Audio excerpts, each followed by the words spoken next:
All right, come on, come on, come on, come on, get it. Well, hey guys, listen, tomorrow is the Glitch World Championship qualifiers here in Pinson, and I'm gonna come out and do one last practice round before we do it because I'm a firm believer in doing the most practice you can so you can be ready for the chaos. Now, chaos has already visited me today, and we're gonna talk about it right after the intro.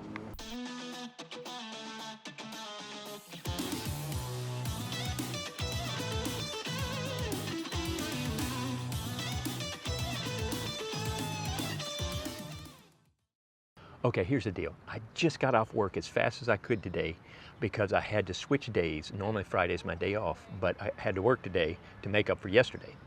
You see, my son, who's in high school, their soccer team is #1 rated in the nation, and they've been undefeated for 2 years straight. And yesterday was the semifinals for the state championship up in Huntsville. So we had to drive up there yesterday, and I swapped days. And tomorrow is the finals.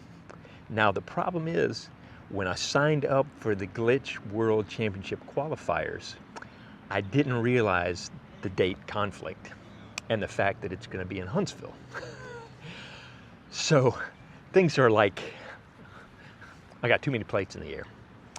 But I'm hopefully going to be able to go watch that. Fortunately, it's early in the morning, and then get back just in time to try the qualifiers. Now, it may just fall all apart, and my son is more important than this stuff, so I'm willing to take a hit and not do it. But if I can, I'm going to do it.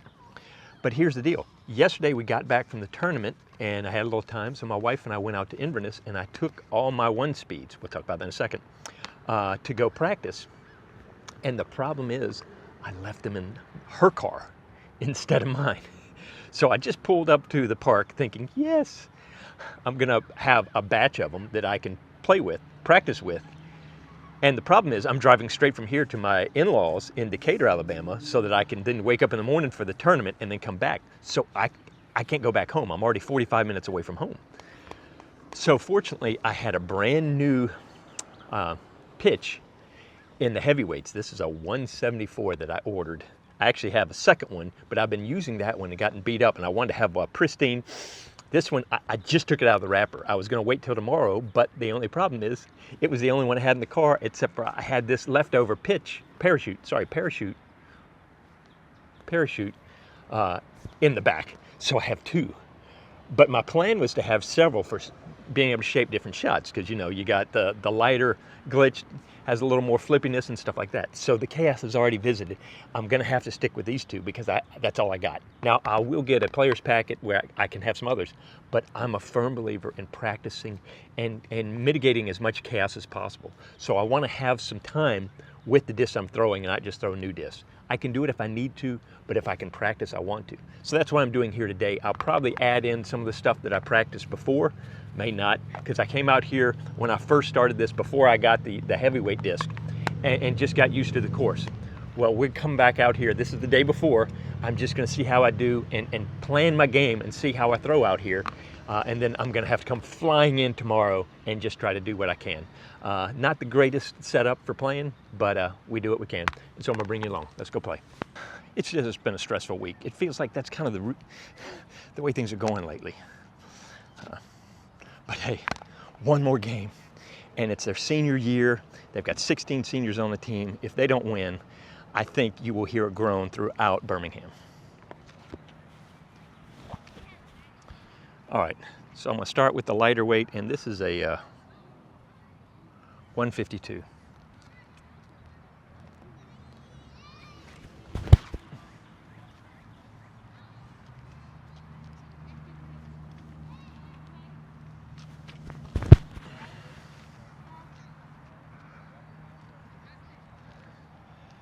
Yep, trying out the heavier weight one. You notice I threw the 152 softer, and then I gave it a little more beans on the second one because it's a little heavier. Both were good throws, but I juiced the second one. I'll be curious.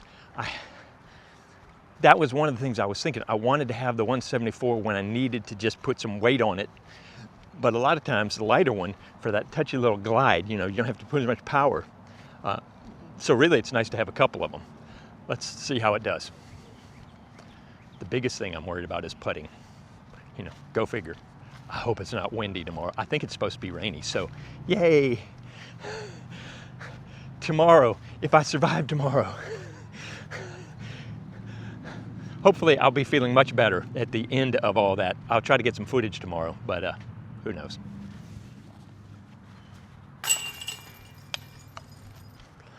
Let's see how we do with the old forehand putt.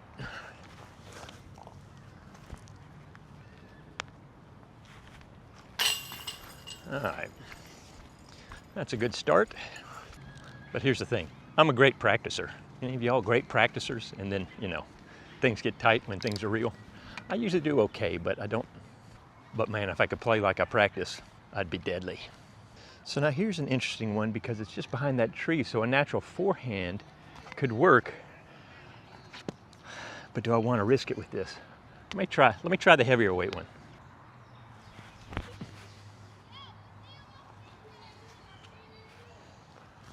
All right, let me try a backhand.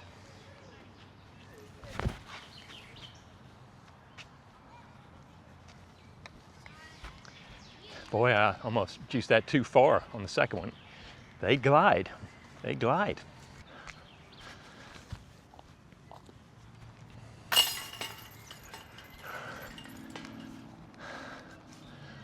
The pressure is, these first 9 holes are got a birdie. Oh. So yeah, it's birdie or die. So you gotta make good shots. And there's something about having that extra pressure of you gotta make it.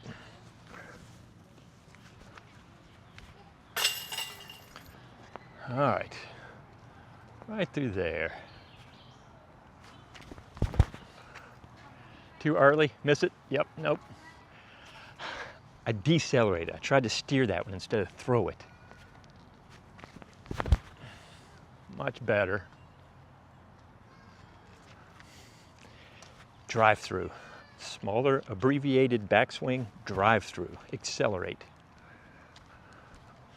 Throw it, don't steer it. Spin is what you need. Spin is always your friend.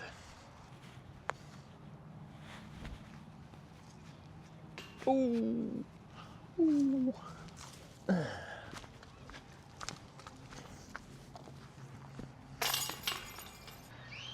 All right, we're just straight down there, so I need to drag something over. Let's try the parachute.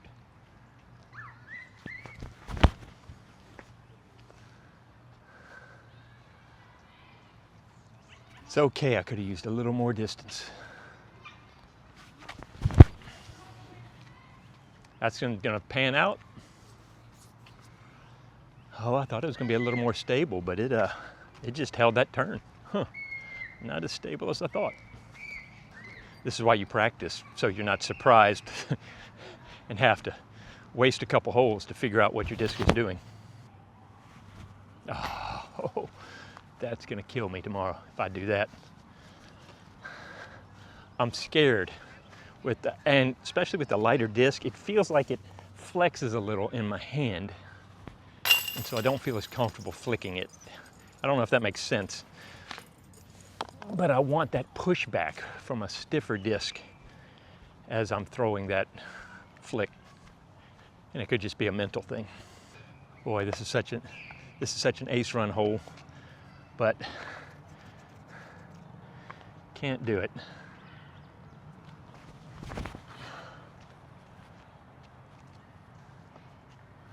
Oh, I short armed that a little bit. I was trying to.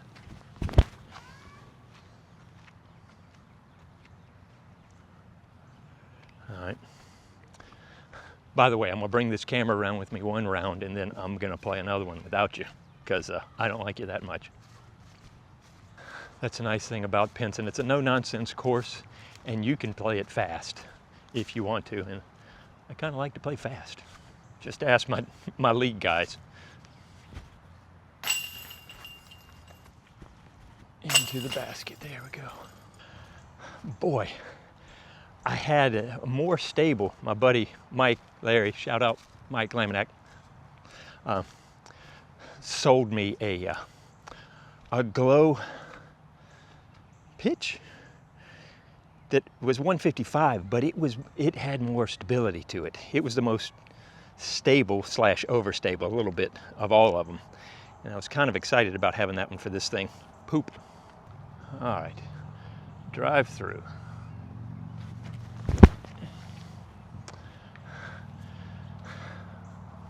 I'm still tight dropping that shoulder. All right, drive through. Even that one wasn't a good throw. Have you ever been that way? You just feel like your body is just wrapped like this. I'm not being smooth. Part of it is the rushing around and everything, but I need to relax and calm down. As a matter of fact, I'm gonna try to settle down on the walkover. Just trying to cram too much in. This is the only one on the front that just walking away a par is not the end of the world, but man, you want to get birdies on all of them. Push that one out a little bit. I also think the other thing I'm gonna have to be careful of is I'm gonna have to float the flick putt a little more on some of these so that I don't go blowing by with that extra glide.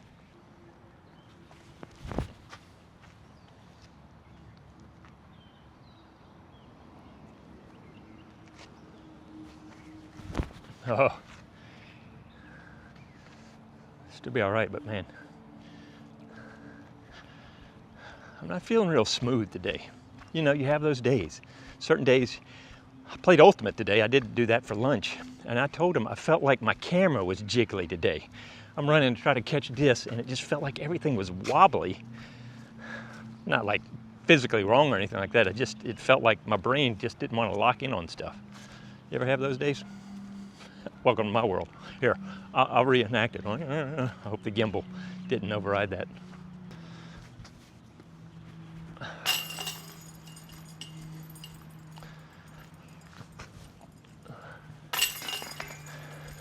So even though I'm not throwing super smooth, I'm staying close, so that's good.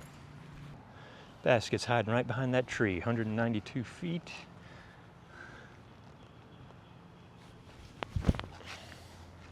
A little more air on that, Pete. It's okay, but glide it. No. I feel floppy armed. All right, I'm gonna wake up. Come on, let's wake the body up, come on. Keep the blood pumping.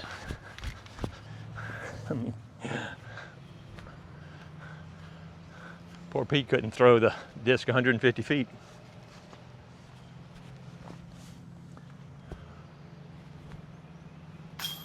Oh, yes, right there.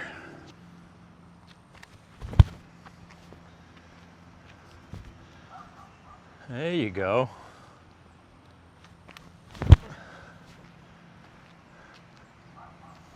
Yeah, I was trying to ace it with the second one, could you tell? Gave it a little extra, just a little extra. Heck, when you put the first one under the basket, you gotta run it with the second one.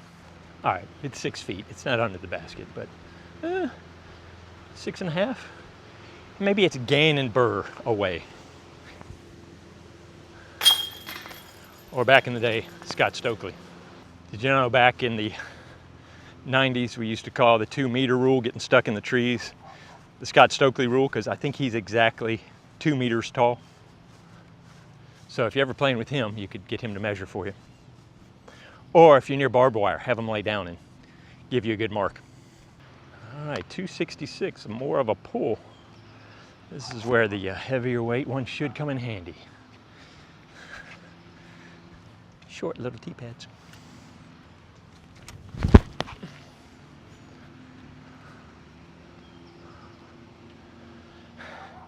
It's a heavy day and they're not really gliding as much. Does that make sense? If the humidity, it's gonna rain, I think, and it's just kind of, they're going, ugh. They're not really getting that little crisp little shh.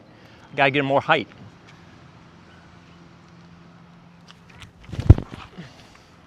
And I'm still throwing low. Poopy. 35 feet short on both of those. That was disappointing. Granted, I'm doing this while holding a monopod in the other hand, but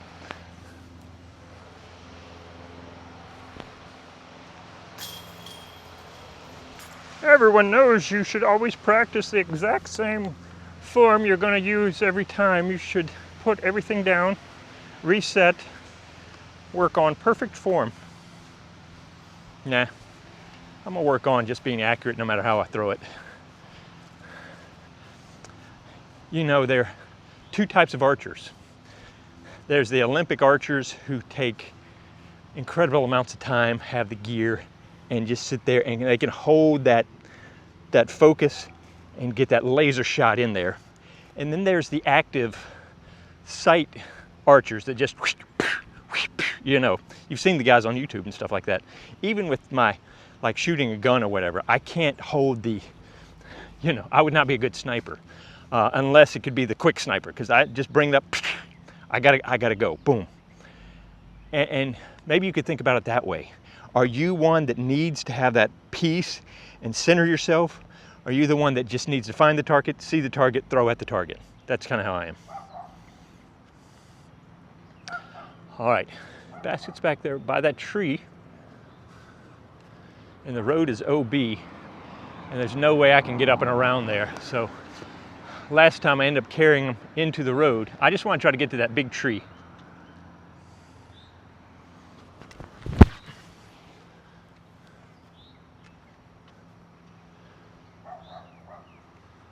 All right.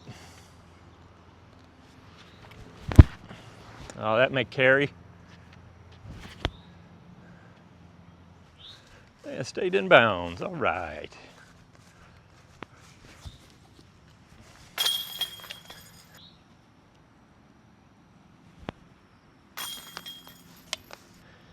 It is right there. I got to get some air under this one, Pete.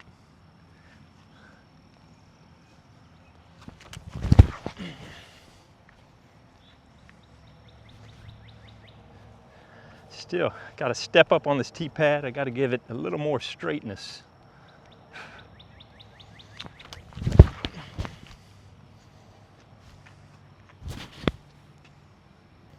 Okay, so this is 300 feet. Yeah, so course designers, course managers, if you've got short tee pads, the best thing you could do is just give us a sand berm behind it, a little straight build-up, so that you can access the tee from behind and not have to step up. Make life much easier for guys when they do need to run up a little bit, especially if you're going to make them throw a longer shot. Those are the key ones. I mean, short little dinkers, don't worry about it. But if folks are having to take a couple steps to get into it and they have to make that step up to the tee pad, just get some dirt and smooth out. And if you can't go flat, at least have it a smooth run up and make it gradual. Not like it's a curb like this, but a little bit of a run up so that they're not having to change their gait and dance up on the tee pad. Just would keep people from not getting frustrated with your course. Just my 2 cents right there. It's probably worth about half a cent. Maybe a non-cent.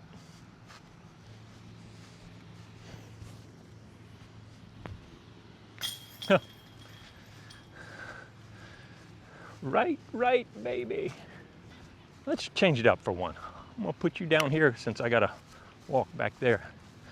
Let's put you by the basket. Maybe I'll get a little cha-ching action. What that probably means is I'm gonna hit this thing and break my camera. Marvelous. Oh, I also realized why I'm stiff. I went and played Ultimate today.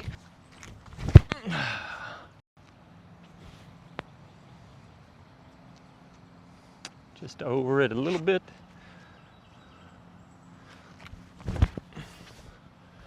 All right, come on, get it. Oh, that's rude.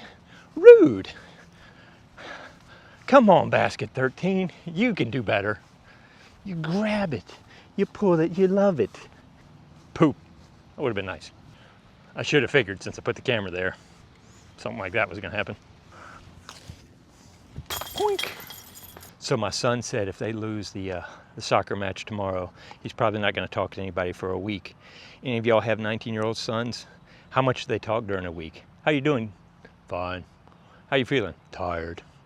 What's going on? Hungry. So, you know, will it be that big a deal? But man, we really want this win tomorrow. All right, so I've got a thought.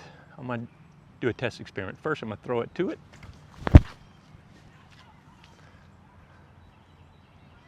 Oh, bad kick off the tree. Now I'm just gonna throw it into the tree and let it drop.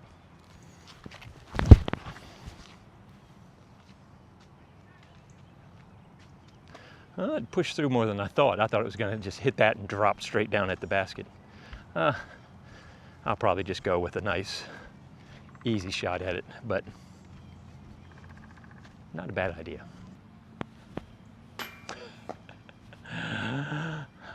I'm trying to make sure I get you focused on the basket and my attention's split. All right, let's focus.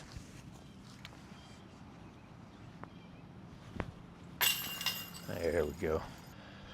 All right, 336. Yeah, no problem for the glitch. Pitch and parachute. At least we have a longer tee pad. All right, I gotta give it all the beans.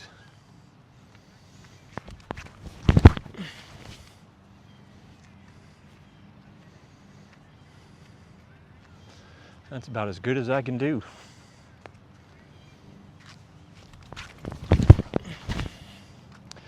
It held the torque pretty good. It's only fading a little bit. We will not be birdieing this unless we throw it in from distance. But you just got to make sure you don't do anything dumb. And bogey. Bogeys are not your friend out here. You got to at least keep par with every hole. Ooh, I thought I'd hit that one. I know I didn't hit that one. See, this is where I've given myself enough distance. It makes that a sketchy little putt coming back. I can't do that. I got to make sure I drop it near the basket. All right, so, man, I wanted to practice the other side, but I'm gonna have to throw it up over the top just to avoid the guys playing football.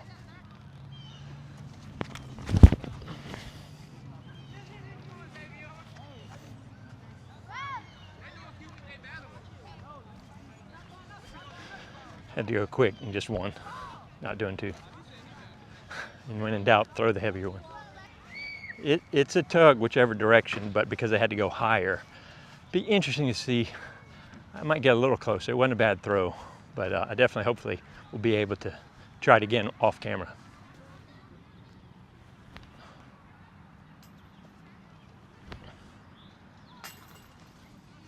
Thought I hit the first one, poop.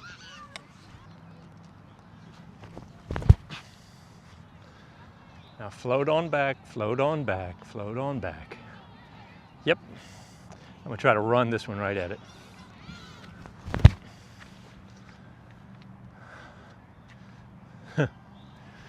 Just a little fade off, but not bad. To be honest, I think just to avoid this decision angst, I'm just gonna play with the heavy one. And just have one disc, don't worry about it, just step up and throw. Step up and throw. Don't go, ooh, should I go lighter? Should I go pitch, parachute? Those mental games will wear on you and have you second guessing while you're throwing. So I think I'm just gonna stick with the one and just be good with that. When in doubt, go heavy. He ain't heavy, he's my brother. I don't know, I'm feeling weird today. So my pitch is parked.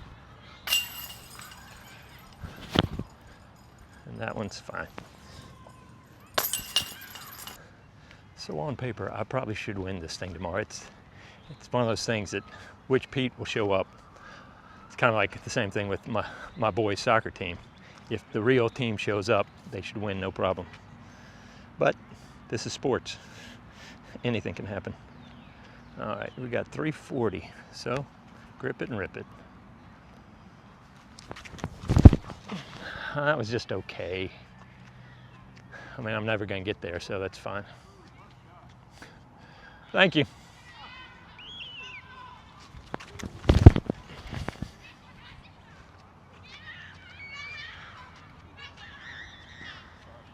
So I got a what a shot from the guy walking behind me, so hey, that's always nice. Nah, I just got to stick with one, but look at the conundrum.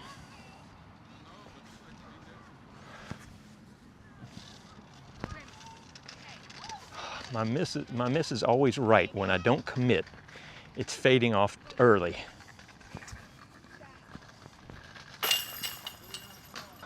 All right, well, there you go. I'm gonna play one more round, and I'm just gonna do the heavy pitch, and that's about all I can do to prepare for tomorrow. And then just hope everything goes all right as far as with the tournament and the travel, traffic, etc. And we'll let you know. At the end of the day, we'll do what we can. We'll have some fun along the way. I'm gonna be playing with my buddy Bart Lynn Sr. Thank you for wanting to play with me. And yeah, hopefully I'll report good news at the other side of it, or if nothing else, I'll let you know of the experience. Take care, guys. All right, guys, well, my son's team just lost the state finals in Huntsville, and they were crushed, and I had to immediately get in the car to race back here to Pinson to play. I got my buddy Bart with me. We're in the rain, in the wind. The good news is these discs don't have a lot of glide to them, so they should be great in the wet and the wind. But anyway, we're about to go play, and I just wanted to give you an update before we get brokenhearted out here on the disc golf course. Already had one time of heartbreak today. Let's have another one. Might as well pile it on. All right, we'll see you after the round. All right, guys, well, here's a quick wrap up. I know this is going a little long video, so I'm gonna try to keep it short. Well, so it was rough weather out there. There were gusts sometimes up to 30 miles an hour. And I literally jumped out of the car after driving 2 hours and stepped up onto the first tee without having any warm-ups. And for the first 3 holes, I was just juicing the disc past the basket, because let's face it, you need to be able to throw touchy shots with that glide, especially with the wind and stuff like that. In the second hole, I think I threw it 80 feet past the basket. So it took me a few holes just to kind of get in a rhythm. I bogeyed hole number 6 like a bonehead, I was like this. But after that, I settled down, and I ended up coming in second.